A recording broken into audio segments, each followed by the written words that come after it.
Hey guys, this is Lauren. This is my first video that I've really ever made and posted on YouTube about my personal life, so I'm a little nervous about it.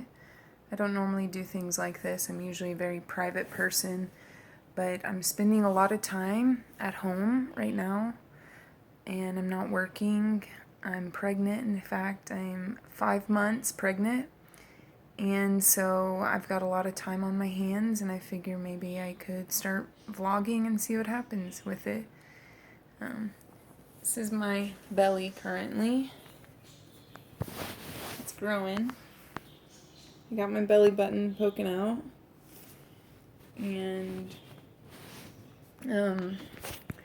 I'm staying with my we're staying with his family right now, actually, as we look for a house.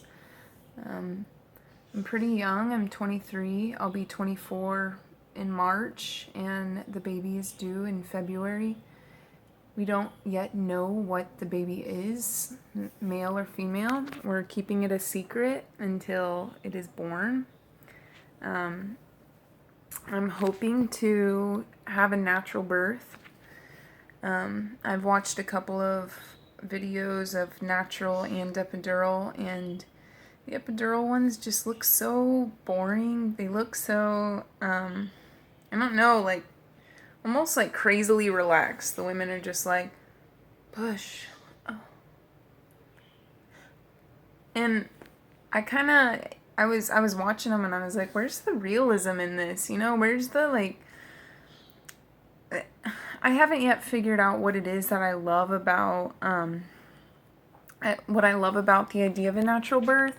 But to me, there's so much more symbolism in it than just, sorry, that sun is really getting in the way.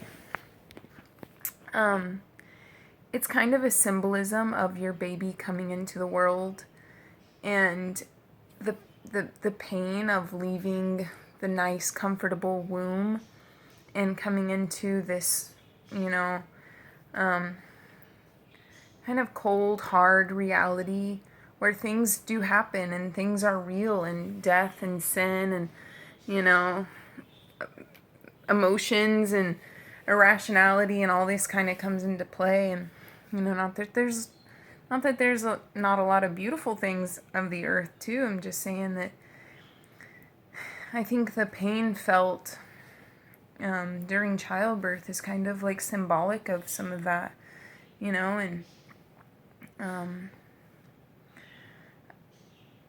I guess I'm trying to figure out and find the strength in myself to figure out what it is that I actually love about childbirth and natural birth. And I guess it's more of like a motivator, or like getting clear on my reasons for why I do want to have a natural birth. I also think it's more important for the child to and the mother to experience that naturalness of feeling the endorphins and the hormones and the rush, and feeling the pain, and then feeling the goodness that comes after, you know. And also the, like, I want to say afterwards, like, yeah, I did it natural. You can do it. And I want it to be a source of inspiration for other people and other women, and to know that I had the strength and I found it, and you can too. You know, there's so much fear and around this issue. There's so much fear around childbirth, and it causes women so much pain and so much confusion. And when women are in pain and when they're in confusion, in fear, they just tend to act irrationally or give their decision making to somebody else, like a doctor or a nurse, which I'm not saying isn't necessarily a bad thing. Just saying, first and foremost, you have to be in a position where you trust yourself, and you have to know that you can trust yourself. And so I think the decision to do natural childbirth is a very strong one, especially in a world of people saying that you can't, you know. So that's just my little rant, and I guess you can get a little bit of my my ideology around pregnancy. And like I said, I'm still really young. I'm 23, and I always feel a lot younger than I am. And I guess it might always be that way. I might be 50 years old and still feel, 15. Not really sure, but I still feel really young. And I think that's just because I haven't yet come into trusting my full senses and my full intuition and who I am and what I'm about. I'm still kind of breaking free of what people say I should and shouldn't do, and it confuses the young soul trying to just learn and go their own way. It really confuses you when you have everybody telling you what you should do. I'm also the youngest child of 3 girls, so add that on. You always have older siblings and family members, and you're used to being directed around, so I always feel a lot younger than I actually am. And I think it's a positive because I have a very childlike kind of spirit and nature about me, but it's also can be a big negative because I have some fears around, like I said, trusting myself and my opinions and my, intuition and my decisions, and I have a really hard time with second guessing myself and am I doing the right thing? Am I going to do this right? Am I going to fail? Am I going to be good or bad? And so while I've been staying here at Tim's parents' house, I've really been thinking a lot, and it's really given me a lot of time to process my emotional state and how I feel about things, and go through, what's happened these last few years in my life as I've, really made the big transitions into adulthood, and not just the milestones of graduating college and getting married and getting pregnant, which are huge things, but also, facing the world, facing reality, leaving home, facing yourself, all those kinds of things that come with facing adulthood. And so I've had a lot of time off where I've been able to really think for myself and think about what I'm going to do and how I feel about my life and my emotions. And there's just been so much to process. And just thinking about it all, I've had a lot of fear around who I am and what kind of mom I'm going to be. And actually just saying that makes me really excited.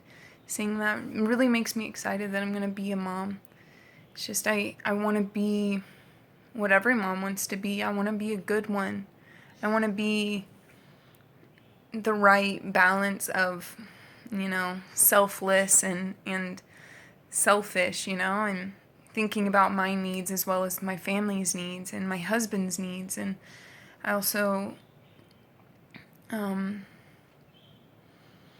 that's probably actually one of the biggest ones. I want to make sure that my child knows that she's loved and that I love her, and that, or he. I say she a lot because I really think it's going to be a girl.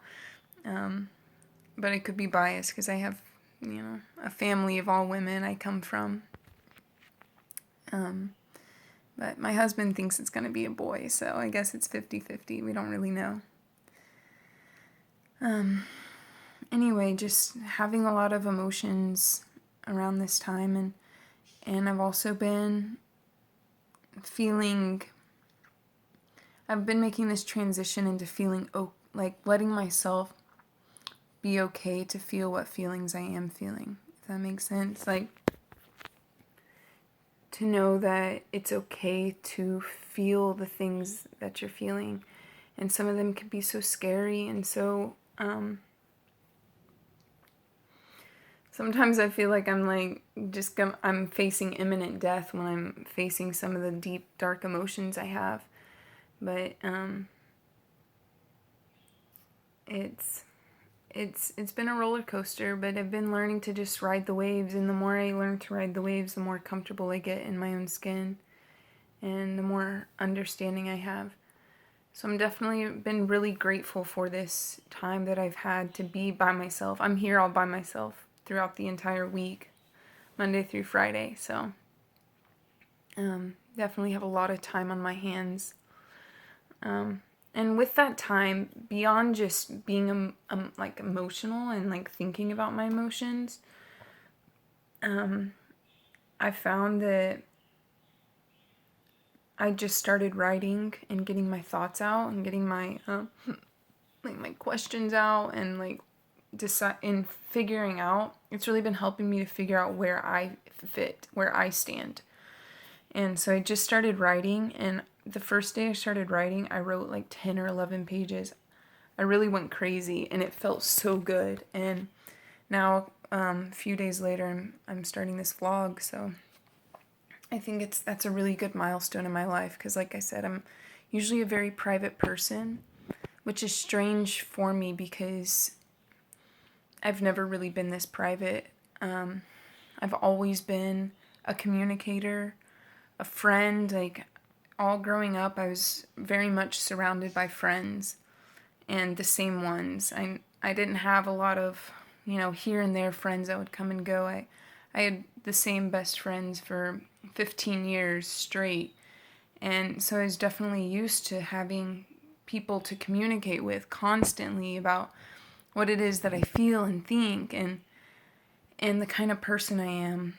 I love to think. I love to communicate. I love to get it all out on the table. I like to make myself known to people. I like to share my inner thoughts and share my world with them and have them know me. It helps me to think that they know me, and helps me to think that, we can be real with one another and share our worlds together. And so being so private, I've really been in this private state of my life for about 4 years now, and it's been a trying time. This, like I said, coming into adulthood and facing so many of my emotions and childhood, issues, I guess I'll say, just the things that you thought you were prepared for and ready for, and then you hit adulthood and you're actually not ready for any of them.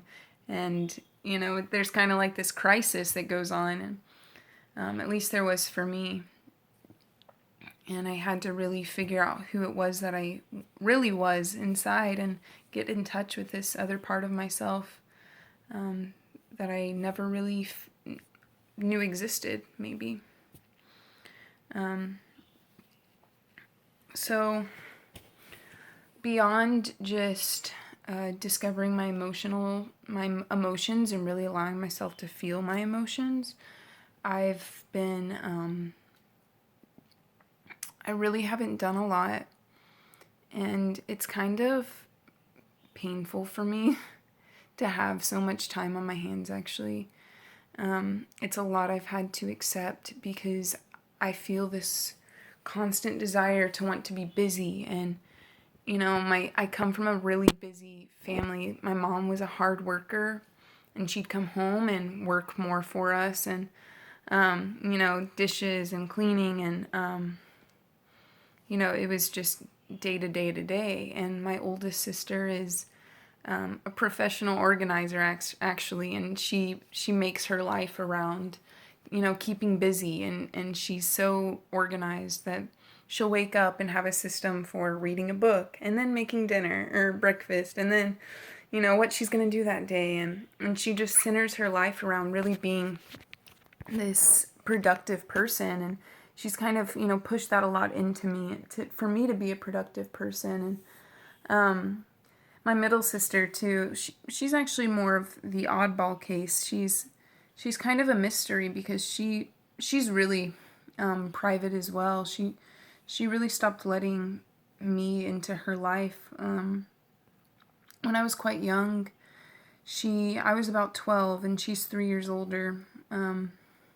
So she was 15, 16, and she was just starting to date guys. And by the way, my oldest sister is 4 years older than me.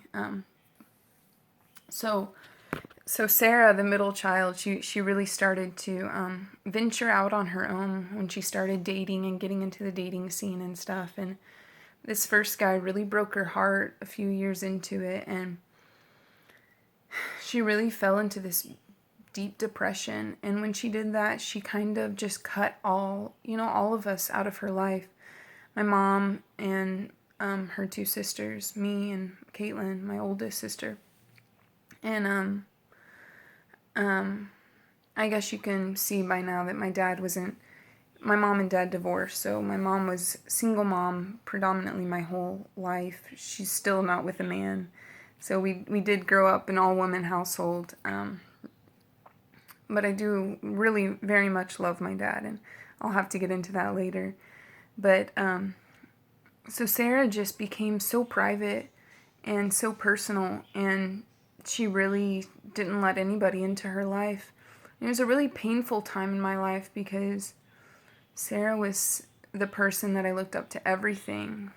I modeled my behavior, my actions, my thoughts, my style, everything off of her. And I loved her so much. I still do.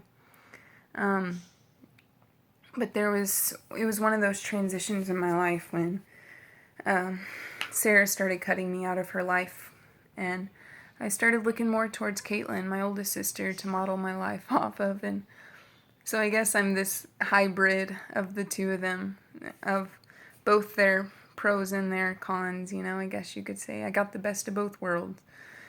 But anyway, so Sarah's kind of a mystery all on her own. I don't really know much about what's going on in her life, except she got married last December, so it's been almost a year, and she recently had a baby last month in October, last month. And I'm so happy for her. She's over in California though. She's really far away. I'm in Texas. I'm a Texas gal. And so she's really far away. She married a guy who's a Marine, and she moved to California. And when I saw that little baby,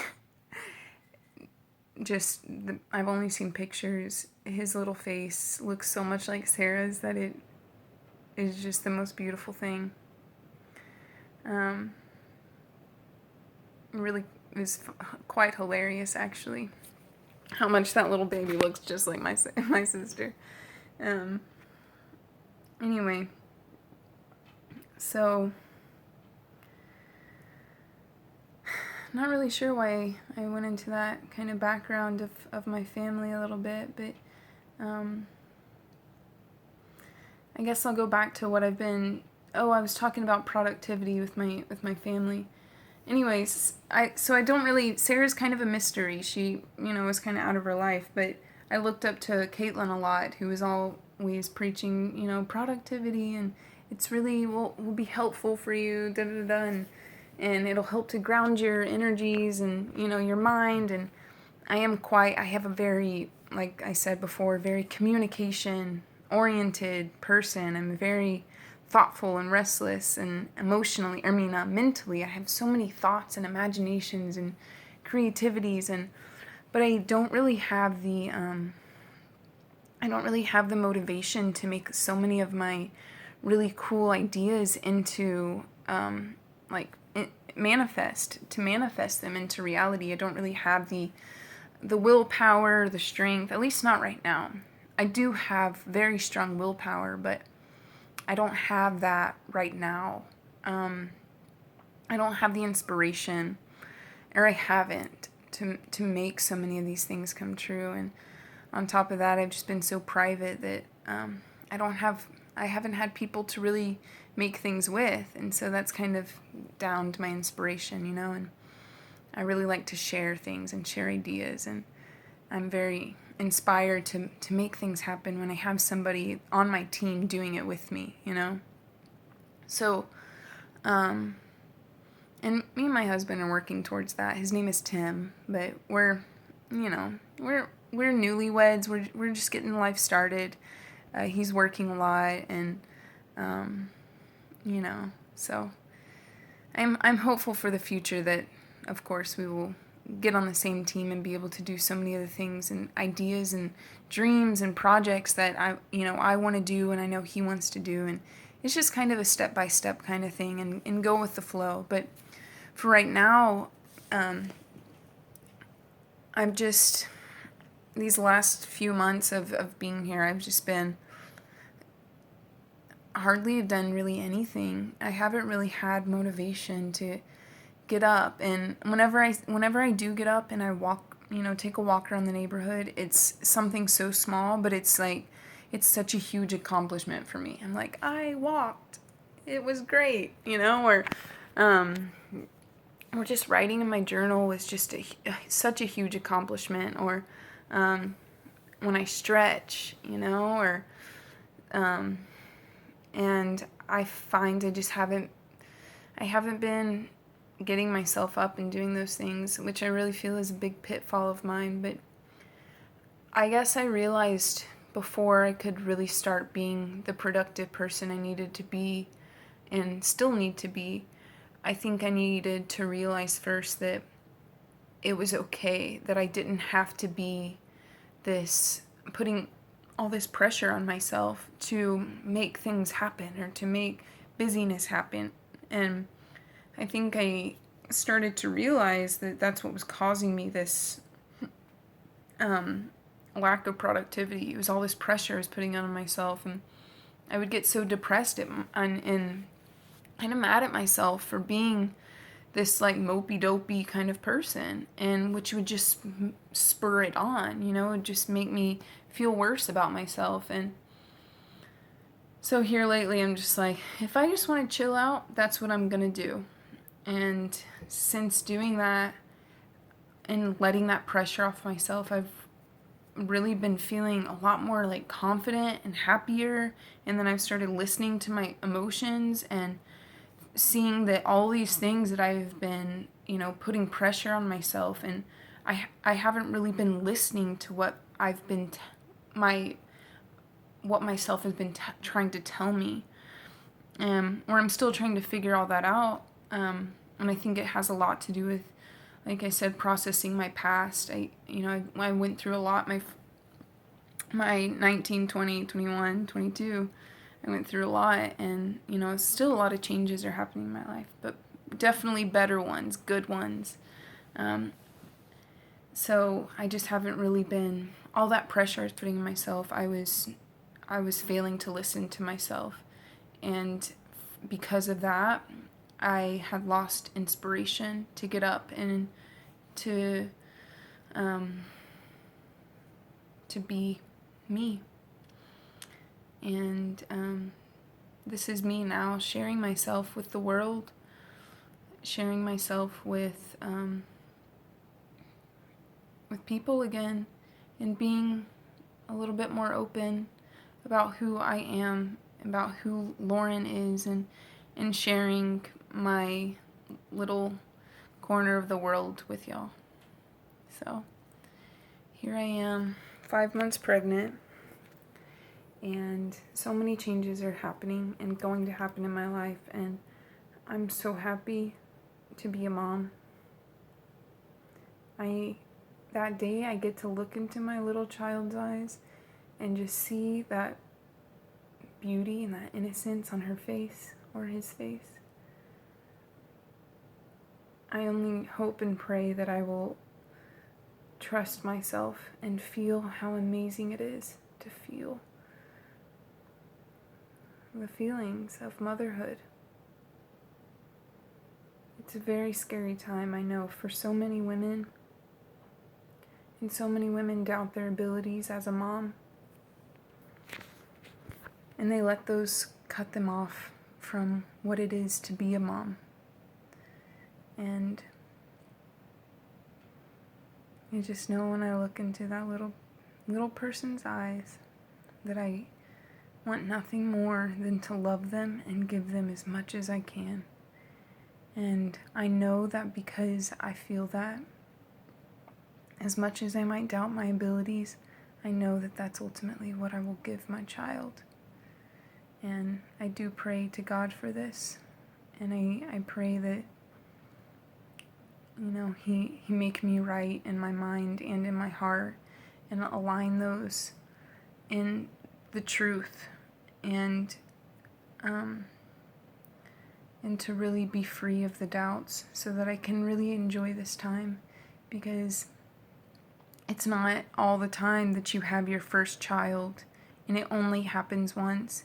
And I know that the second child and the third are so just as important. But I know too, there's nothing like the first one that makes you a mom, and that tries you and brings it all out of you, the good, the bad, and the ugly. And that is such a special connection. And I don't want my doubts to make me miss out on it. But at the same time, even if I do doubt, I want to trust even those, that those are some feeling necessary for me to feel, to learn and to grow more in who I am as a mom, and as a wife, and as Lauren, and a new person embarking on a new journey. And with that said, I think I'm going to end it here for my first video vlog. And I hope you all really enjoyed it as much as I enjoyed talking to y'all. And stay tuned and subscribe if you would like. Goodbye and have a nice day.